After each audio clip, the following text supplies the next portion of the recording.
Hello, collective. How's everyone doing this morning? Good, I hope. So, today we're going to talk about some words that get misconstrued, a lot. I'm actually going to speak specifically for myself, okay, because that's what I do. I want you guys to understand that I have been through many, many situations, all right? And just to let you guys know that no, I'm not perfect, and that yes, I have made the same mistakes that you guys make also. Okay, so now let's talk about obsession. Obsession. Now, obsession occurs like in many relationships, married or not. Okay, but the thing is that when these types of things happen, obsession occurs, right?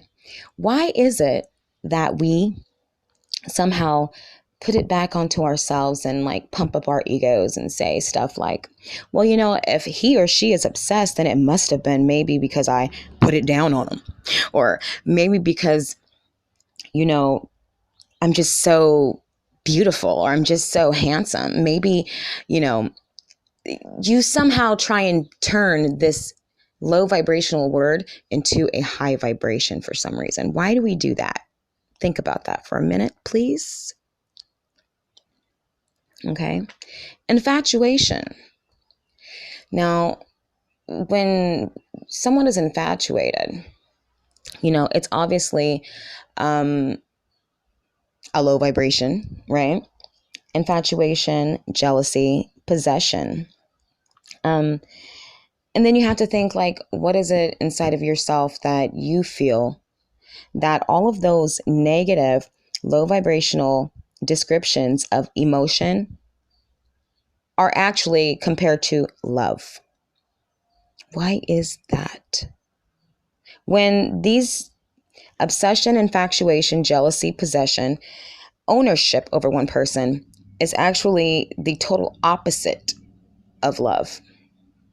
All of these things are not love. Although we may feel like, because somebody wants us, somebody says that they need us, right? And then we misconstrue it in our minds and take it as, oh, they love me. Why? Why do we do that to ourselves? Because the thing is it's not like these people who show these character flaws that they're even saying that they love you or love us, right? They're not even saying these things. It's just that we somehow translate these low vibrational descriptions of what love is into the true meaning of love. Isn't that like sad? I mean, what's going on in our minds to where we actually can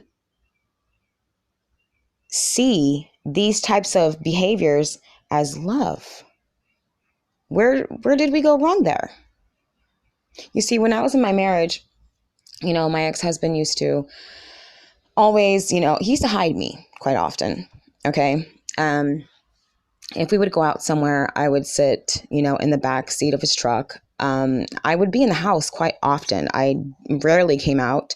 And it was because he didn't want anyone to see me. It was because he didn't want anyone to get attracted to me, I guess. He didn't want anyone to pursue me. Okay. So, but in my mind at the time, I thought, oh, he just loves me. He just doesn't want, anyone to look at me. He just doesn't want. But see, these are things that I came up with in my own head, making excuses for the reasons why he was showing these character flaws: jealousy, possession, infatuation, obsession, ownership. You know, this is something that I went through for a very long time. And I felt wanted by him.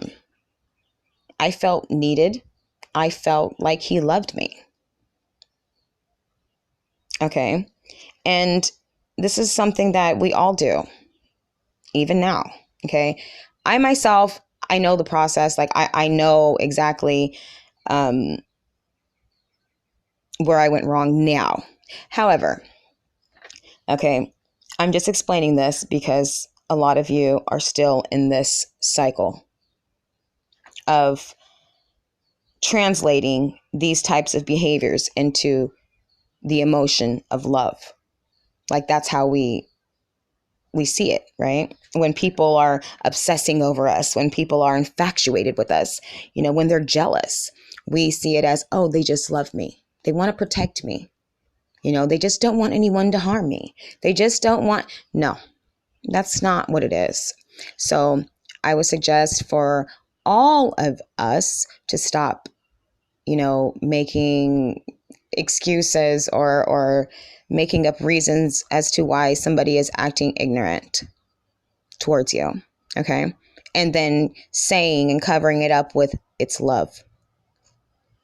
You have to actually sit down and think about that.